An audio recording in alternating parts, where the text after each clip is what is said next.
नमस्ते नमस्ते मातृभूमि जय हिंद दोस्तों, मैं किशन चंद आप सबका स्वागत करता हूं एक बार फिर से टेक्निकल आज डिफेंस चैनल में। तो चलिए शुरू करते हैं आज के डिफेंस समाचारों को। बढ़ते हैं पहले डिफेंस अपडेट की तरफ, जो कि ब्रह्मोस शोर बेस्ड एंटी शिप मिसाइल को लेकर आ रही है। दरअसल अब इंडोनेशिया के साथ भारत ब्रह्मोस की डील फाइनल करने वाला है। दरअसल दोस्तों, भारत में इंडोनेशिया के राजदूत ने ब्रह्मोस शोर बेस्ड एंटी शिप मिसाइल के बारे में बातचीत शुरू की है और कहा है कि इससे दोनों देशों के बीच जो डिफेंस संबंध है वो और ज्यादा मजबूत होंगे। हालांकि इससे पहले भी ब्रह्मोस सौदे के लिए ब्रह्मोस एरोस्पेस और इंडोनेशियाई अधिकारियों के बीच बातचीत शुरू हो चुकी थी और इसी साल की शुरुआत में ब्रह्मोस एरोस्पेस की सीईओ अतुल डी राणे ने भी इस बात का खुलासा किया था कि कंपनी इंडोनेशिया के साथ अनुमानित 200 मिलियन से लेकर 350 मिलियन डॉलर के सौदे के लिए बातचीत कर रही है और बातचीत अब आगे बढ़ चुकी है और उम्मीद यह है कि 2024 तक इस सौदे को अंतिम रूप दे दिया जाएगा। यानी कि फिलीपींस के बाद इंडोनेशिया भारत का दूसरा ब्रह्मोस का कस्टमर बन जाएगा और ये कहीं ना कहीं दोस्तों स्ट्रैटेजिक रूप से भारत चीन को भी घेरने की कोशिश कर रहा है और अगर ये सौदा हो जाता है तो इंडोनेशिया की समुद्री रक्षा क्षमता काफी मजबूत हो जाएगी और भारत और इंडोनेशिया के बीच जो रणनीतिक साझेदारी है वो और बढ़ जाएगी। तो एक बड़ी खबर दोस्तों कि फिलीपींस के बाद अब इंडोनेशिया भी ब्रह्मोस का कस्टमर बनने वाला है। चलिए बढ़ते हैं नेक्स्ट अपडेट की तरफ। भारतीय वायुसेना अब फ्रांस की वायुसेना से A330 multi role tanker transport, जिसे कि MRTT कहा जाता है, उसके लिए लीज डील को अंतिम रूप देने वाली है। इस रणनीतिक कदम का उद्देश्य भारतीय वायुसेना की एरियल टैंकर क्षमता को बढ़ाना है। ये जो लीज एग्रीमेंट है वो करीबन 5 साल का हो सकता है, जिस दौरान भारतीय वायुसेना को इस वर्सेटाइल एयरक्राफ्ट तक पहुंच भी मिलेगी। A330 MRTT एक टैंकर और एक कैरियर भी है। ये दोनों रूप में काम कर सकता है, जो कि अलग अलग मिशन सिनेरियोज में फ्लेक्सिबिलिटी और अडेप्टेबिलिटी भी प्रदान करता है। A330 MRTT अपनी असाधारण विशेषताओं के रूप में जाना जाता है, जिसमें कि इसके अंडर विंग पॉड हैं। ये क्षमता भारतीय वायुसेना के विमानों की ऑपरेशनल सीमा और उनके इंड्योरेंस को बढ़ाने के लिए काफ़ी महत्वपूर्ण है, जिससे ये सुनिश्चित हो सकता है कि वे मिशन को प्रभावी ढंग से और कुशलता से पूरा कर सकेंगे। A33 MRTT को A330 एयरफ्रेम पर बनाया गया है, जिसे फ्रांसीसी वायुसेना की विशिष्ट जरूरतों को पूरा करने के लिए तैयार किया गया है। बढ़ते हैं नेक्स्ट अपडेट की तरफ, जो कि इंडियन एयरफोर्स के MRFA टेंडर को लेकर आ रही है। भारतीय वायुसेना जो कि विमानों की कमी का सामना कर रही है और इस कमी को दूर करने के लिए भारतीय वायुसेना MRFA टेंडर पर अब पूरा ध्यान केंद्रित कर रही है। आपको मैं बता दूं कि भारत ने अपनी तत्काल जरूरतों को पूरा करने के लिए फ्रांस से 36 राफेल विमान तो खरीदे हैं, लेकिन ये काफी नहीं है और भारतीय वायुसेना को कम से कम 100 से अधिक विमानों की तत्काल जरूरत भी है। यही वजह है कि दुनिया भर की विमानन कंपनियां भारत में MRFA सौदे पर अपनी निगाहें गड़ा चुकी हैं, जिसमें कि राफेल, बोइंग का F-15EX और FA-18 block 3 super hornet, shop का JS-39 ग्रिपेन, लॉकहीड मार्टिन का F-21 इसमें शामिल है। वही दोस्तों, इन कंपनियों को लगता है कि अगर भारत ने उनके विमानों की खरीद कर ली तो राफेल के जैसा उनका भी भाग्य बदल सकता है। दरअसल जब भारत ने 2015 में राफेल विमानों का ऑर्डर दिया था तो उस दौरान इसके खरीदार बहुत ही सीमित थे, यानी कि बहुत कम वैश्विक ऑर्डर फ्रांस की कंपनी डसॉल्ट एविएशन को मिले थे। लेकिन जैसे ही भारत ने फ्रांस के डसॉल्ट राफेल विमान को चुना और ये डील फाइनल हुई और उसके बाद ही डसॉल्ट एविएशन को दुनिया भर के कई देशों से बड़े ऑर्डर मिलने लगे और इस विमान की खरीद अब लगातार बढ़ती जा रही है। कई देश भविष्य में इसे खरीदने की प्लानिंग भी कर रहे हैं। भारत राफेल का नेवल वेरिएंट भी खरीद रहा है, लेकिन दोस्तों यहाँ पर एक बड़ा ट्विस्ट ग्रिपेन ई की वजह से आ गया है। दरअसल सैप का ग्रिपेन ई एक बड़ी टक्कर दे रहा है यहाँ पर इस वक्त राफेल विमान को, क्योंकि सैप ने कहा है कि अगर भारत उनके साथ लड़ाकू विमानों की डील करता है तो वो भारत के लड़ाकू विमान इंजन प्रोग्राम में मदद करने को तैयार है। वहीं आपको मैं बता दूं कि भारतीय वायुसेना के एक सीनियर अधिकारी ने कहा है कि MRFA प्रोग्राम के लिए भारतीय वायुसेना एक fresh air staff qualitative requirement को जारी करेगी और ऐसा पक्का नहीं है कि राफेल को ही पूरी तरीके से पक्का दावेदार माना जाए। यानी कि यहाँ पर यह हो सकता है कि ग्रिपेन ई फाइटर जेट को मौका मिल सकता है। लेकिन यहाँ पर मैं आपको एक बात बताना चाहूंगा कि सैप ने पाकिस्तान को अवाक्स भी बेचे हैं। ऐसे में क्या आपको लगता है कि भारत सैप के ग्रिपेन ई को चुनेगा? कमेंट सेक्शन में लिखकर जरूर बताइएगा। हालांकि ग्रिपेन ई फाइटर जेट काफी अच्छा है, लेकिन भारत ग्रिपेन ई के टक्कर का अपने तेजस मार्क 2 फाइटर जेट को भी बना रहा है, ये भी हमें ध्यान में रखना चाहिए।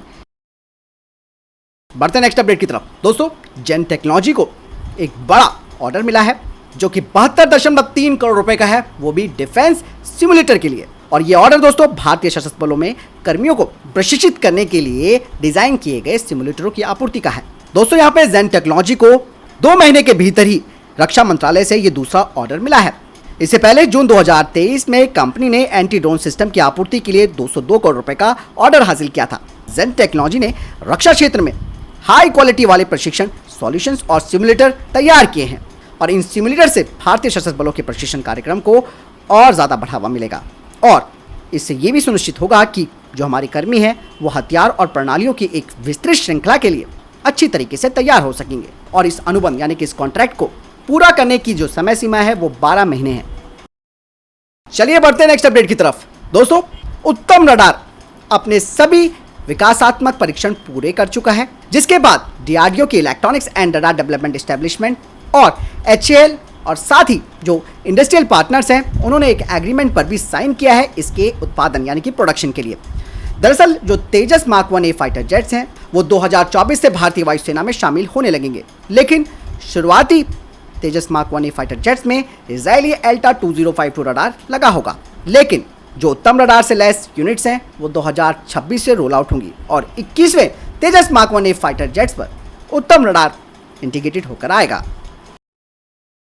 बढ़ते नेक्स्ट अपडेट की तरफ। दोस्तों, भारत चीन सीमा पर लगातार अपने इंफ्रास्ट्रक्चर को बढ़ा रहा है और ऐसे में बॉर्डर रोड ऑर्गेनाइजेशन ने देशवासियों को एक गुड न्यूज़ भी दी है। बीआरओ ने अरुणाचल प्रदेश में सेला सुरंग को बनाने का काम पूरा कर लिया है। ये 13,000 फीट से ज़्यादा ऊंचाई पर बनाई जाने वाली दुनिया की सबसे लंबी ट्विन लेन सुरंग है।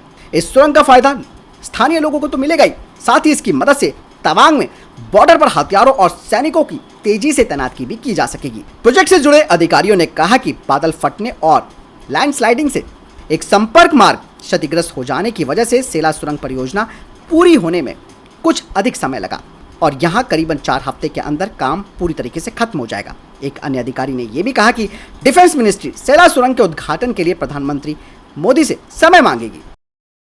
चलिए बढ़ते नेक्स्ट अपडेट की तरफ।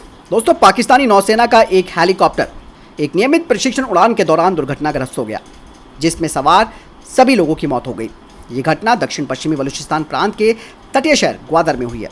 हालांकि इसके जांच के आदेश दे दिए गए हैं। पाकिस्तानी नौसेना के प्रवक्ता ने कहा कि संभावित तकनीकी खराबी की वजह से उड़ान के दौरान हेलीकॉप्टर दुर्घटनाग्रस्त हो गया, जिसकी वजह से पाकिस्तानी सेना के 2 अधिकारी और एक जवान की जान चली गई।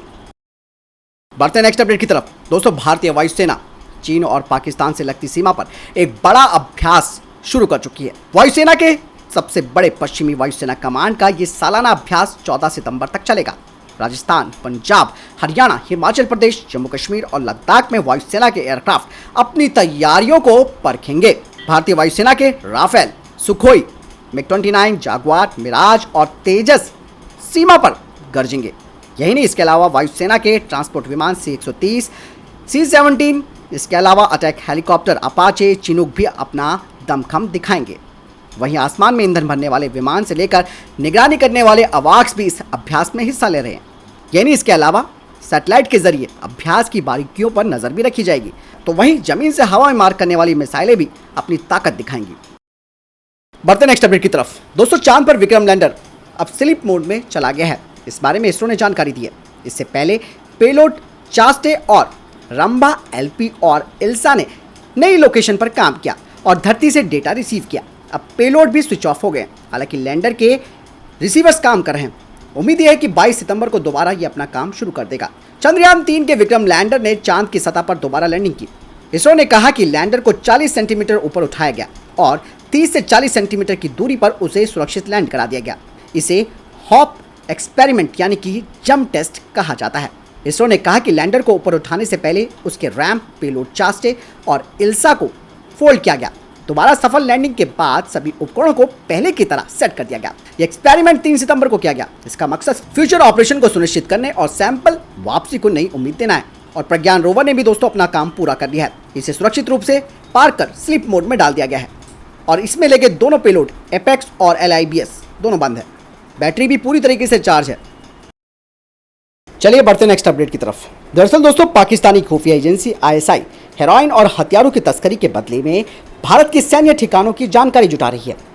ISI सीमा पार से हेरोइन, हथियार और पैसा तस्करों को लगातार भेज रही है और बदले में सैन्य ठिकानों की जरूरी जानकारियां इकट्ठा कर रही है। हाल ही में पंजाब पुलिस के द्वारा पटियाला में रहने वाला एक नशा तस्कर अमरीक सिंह से जब पूछताछ की गई तो ये खुलासा हुआ है। पैसे और नशे के लिए हिमाचल प्रदेश स्थित योल आर्मी कैंट एरिया के नक्शे, तस्वीरें और बुनियादी ढांचे से जुड़ी महत्वपूर्ण जानकारियां पाकिस्तान की खुफिया एजेंसी ISI को उसने शेयर की हैं। जानकारी भेजने के लिए अमरीक सिंह ने विदेशी नंबर के सिम कार्ड का इस्तेमाल किया था। अमरीक सिंह को भी भारतीय सैन्य ठिकानों की जानकारी के बदले में पाकिस्तान की ओर से ड्रोन के माध्यम से 2 AK-47 राइफलें, कारतूस और नशे की एक बड़ी खेप भी भेजी गई थी। देख रहे हैं दोस्तों पाकिस्तान किस तरीके से चालाकियां कर रहा है। तो फिलहाल दोस्तों ये थे अभी तक के टॉप डिफेंस और स्पेस अपडेट्स।